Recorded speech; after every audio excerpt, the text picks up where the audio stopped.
Bonjour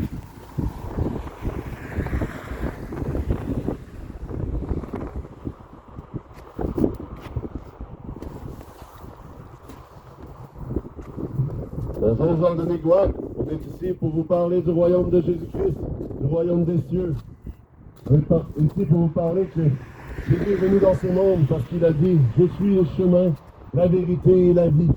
Nul ne vient au Père que par moi. » Jésus vous invite en ce jour à le chercher plus qu'autre chose. Jésus ne s'est pas manifesté à travers la religion. Jésus ne s'est pas manifesté à travers toutes sortes de politiques. Il n'est pas venu pour être un politicien. Jésus est venu sur terre pour une raison, pour établir un royaume. Jésus est venu sur terre pour établir son règne. Mais Jésus est le seul roi de tout l'univers qui est venu conquérir la plus grande guerre de l'humanité en donnant sa vie pour nous. Jésus est mort à la croix pour payer pour vos péchés et il est le seul chemin qui mène au Père. Il y a un seul médiateur entre l'homme et les hommes, c'est Jésus-Christ. Si on se fie à la religion, si on se fie à prier des saints ou de l'idolâtrie, à aller devant les statues ou mettre toutes sortes de valeurs à des crucifix ou toutes sortes d'images, le deuxième commandement nous dit « Tu ne feras pas d'image taillée ». Et le Seigneur dit qu'aucun idolâtre pourra entrer dans le royaume des cieux. Nous nous invitons, Jean de Négouac, à chercher le royaume des cieux et sa justice. Jésus dit, cherchez d'abord le royaume des cieux et sa justice, et toute chose vous sera donnée en plus.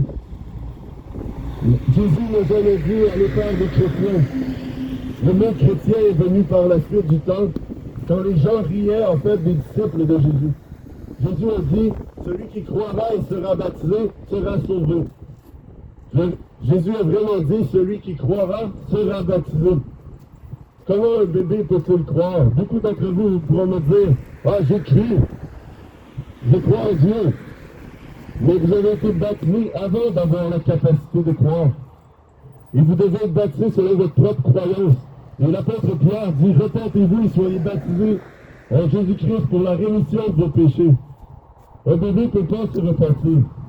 Je vous invite aujourd'hui à sonder l'Évangile, à aller lire les Écritures, à aller lire les 4 Évangiles, à aller lire Actes des Apôtres et chercher la vérité. Parce que toute Écriture est inspirée de la haine et utile pour enseigner et conduire l'homme de Dieu à la justice. Le Seigneur Jésus veut nous conduire à la justice, il désire nous sauver. Sa volonté est que tous soient sauvés. Mais le salut ne se trouve pas dans la religion. Le salut se trouve dans une personne. Et cette personne, elle se nomme Jésus. Parce qu'il est vivant, il est mort. À la croix, il y a 2000 ans, il a été enseveli dans le tombeau, il est ressuscité le 3e jour.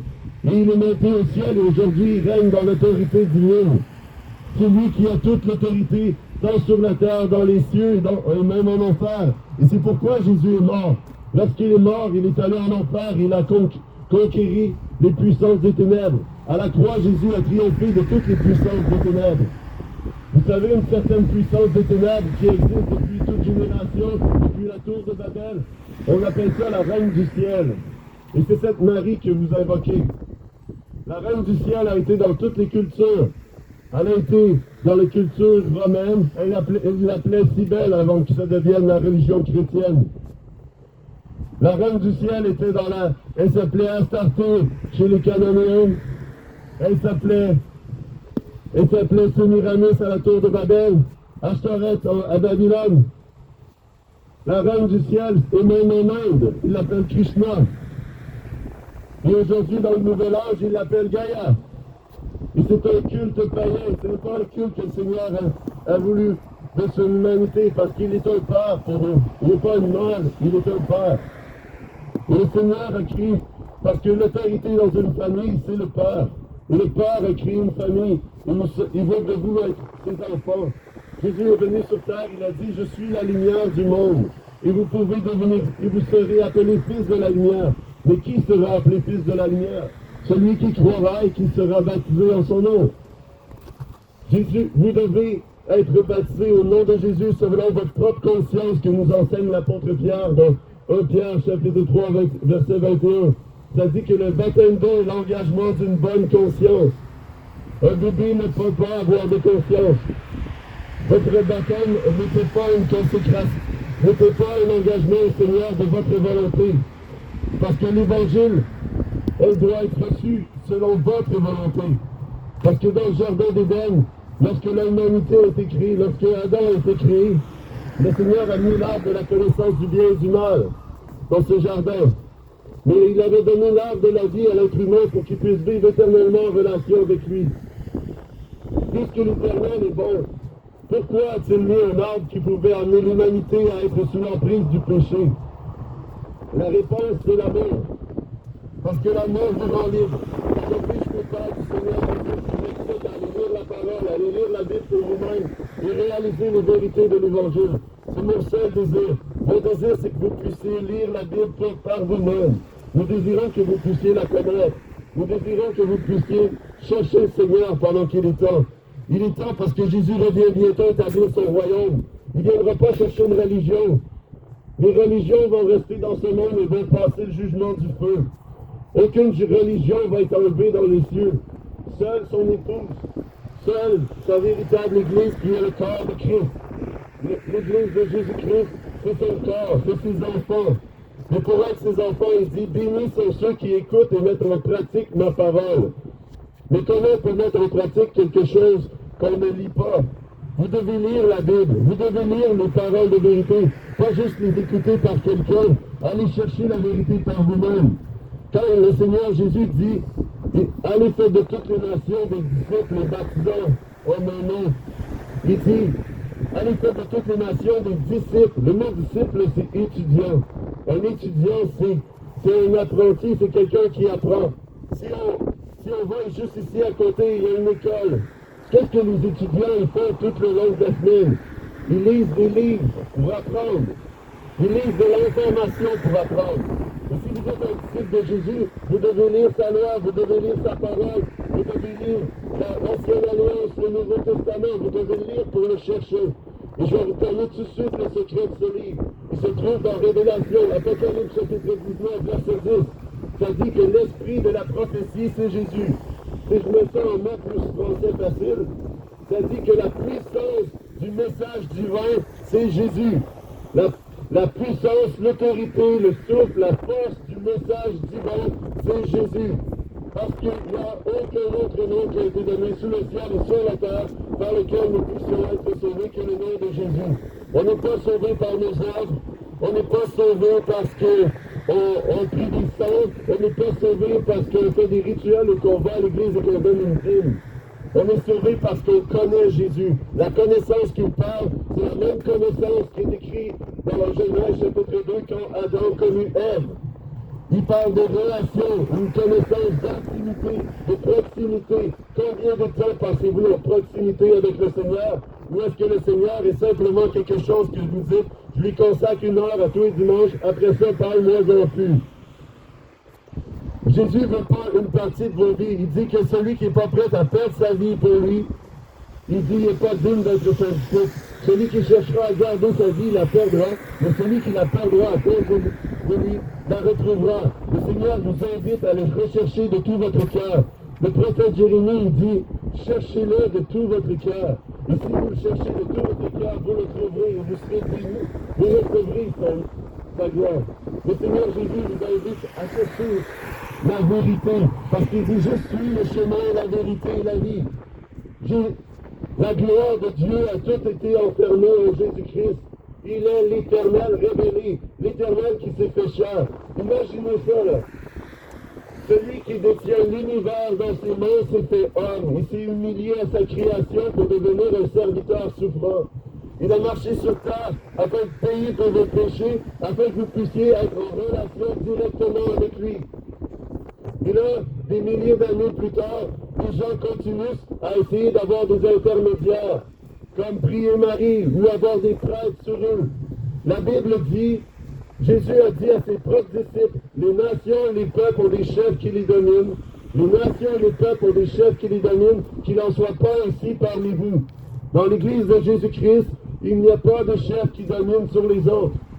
La Bible est claire sur ce sujet. Il dit à ses propres apôtres, les nations, les peuples ont des chefs qui les dominent, qui n'en soient pas ainsi parmi vous, car vous êtes tous des frères. Alors lorsqu'un clergé s'élève au-dessus des autres, il brise cette relation de frères.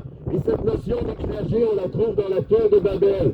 Il dit, donnons-nous un nom, comme catholique romain. Premièrement, il dit, donnons-nous un nom, mettons-nous des chefs. C'est la tour de Babel qui a inventé la religion. Et les gens dans ce monde sont pas tannés de Jésus-Christ, ils sont tannés de la religion. La majorité des gens ont été blessés par la religion. Combien d'histoires de corruption, que ce soit par rapport à l'argent, à la sexualité, le viol, on a entendu dans la religion. Mais la réalité, c'est que les gens, même Gandhi, qui n'est pas un chrétien, a dit « J'aime tout de votre Jésus-Christ, mais je déteste vos chrétiens. » Pourquoi? Mais parce que l'homme est pécheur. Et si l'homme cherche à dominer sur les autres, sur une forme de religion, de prêtrise, automatiquement, il va avoir la corruption.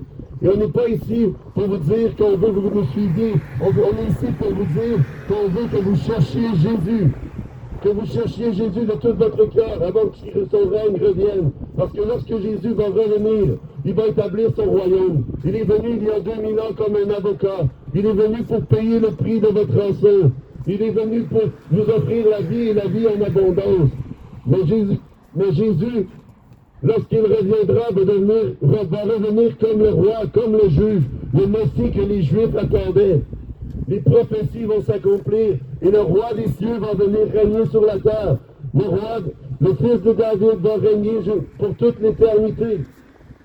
Cette promesse va arriver, elle s'en vient. Mais lorsqu'il reviendra, dira-t-il de vous, retirez-vous de moi, je ne vous ai jamais connu, ou va dire de vous, entre dans la joie de ton maître, bon et fidèle serviteur.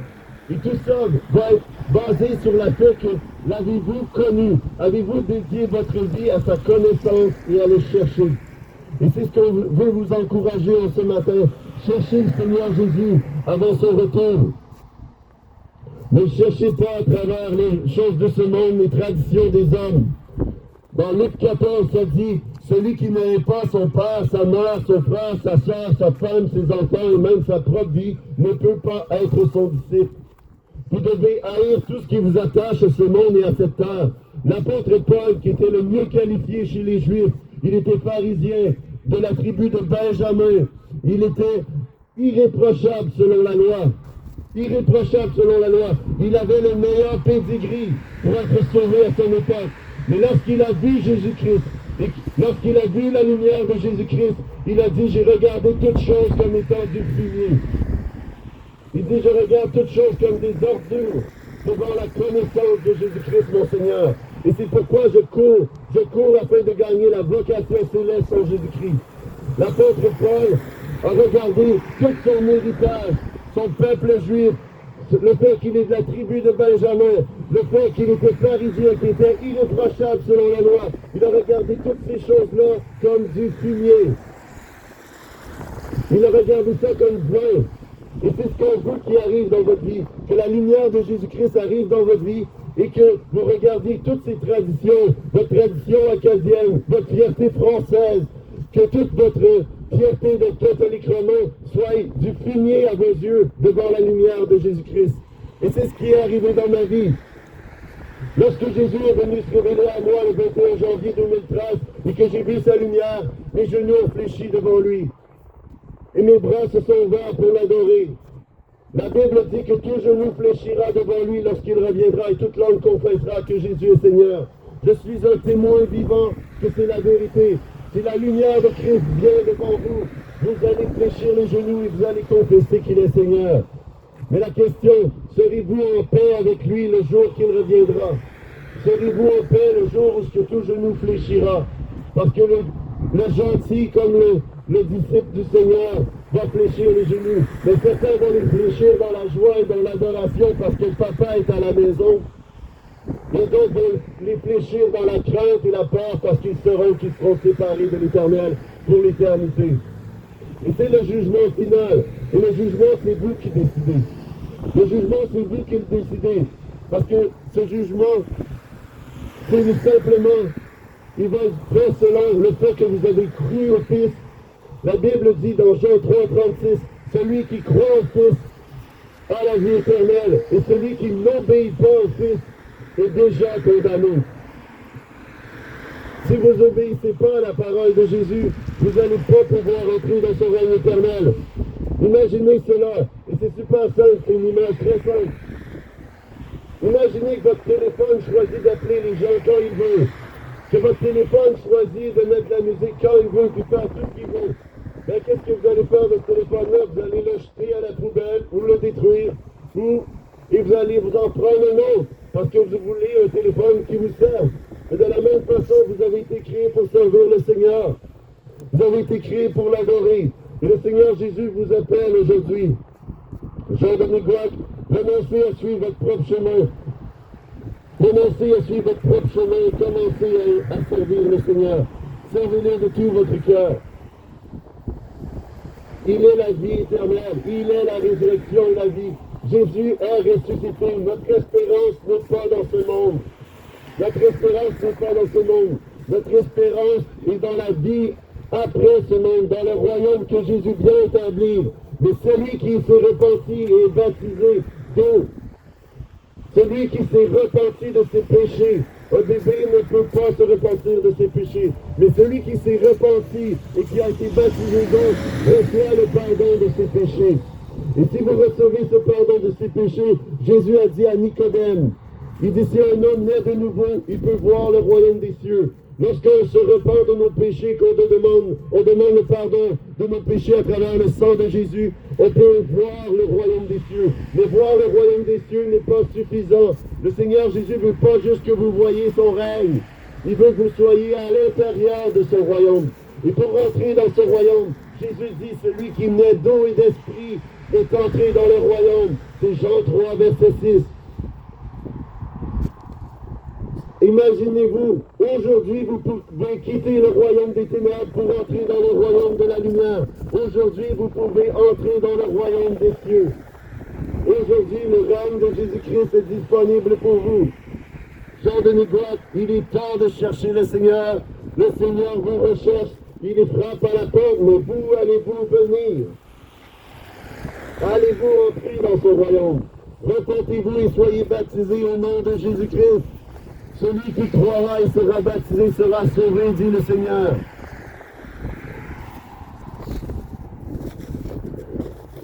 Soyez bénis, Jean-Denis Gouac, je vais prier pour vous. Seigneur Jésus, je te prie de bénir cette municipalité de Nigouac, de venir déployer ta grandeur, de venir établir ton règne ici. Que ton nom soit glorifié à Nigouac, Seigneur. Que ton nom soit glorifié à Nigouac. Que tu puisses venir te révéler dans leur vie et que donner la soif de lire ta parole. Qu'ils puissent devenir des disciples qui se mettent à t'étudier, à te chercher pour te connaître. Que les gens puissent te chercher pour te connaître tel que tu es. Pas chercher à connaître les traditions des hommes, mais à chercher la vérité. Tu dis que dans les derniers temps, Seigneur, les gens ont perdu l'amour de la vérité. Mais je te prie pour faire grandir l'amour de la vérité en ce peuple acadien qui l'a perdu. Que tu puisses leur donner une soif de chercher la vérité. Que tu puisses leur donner une soif, Seigneur. Viens déployer ta grâce. Seigneur, c'est en ton nom que je prie. Amen.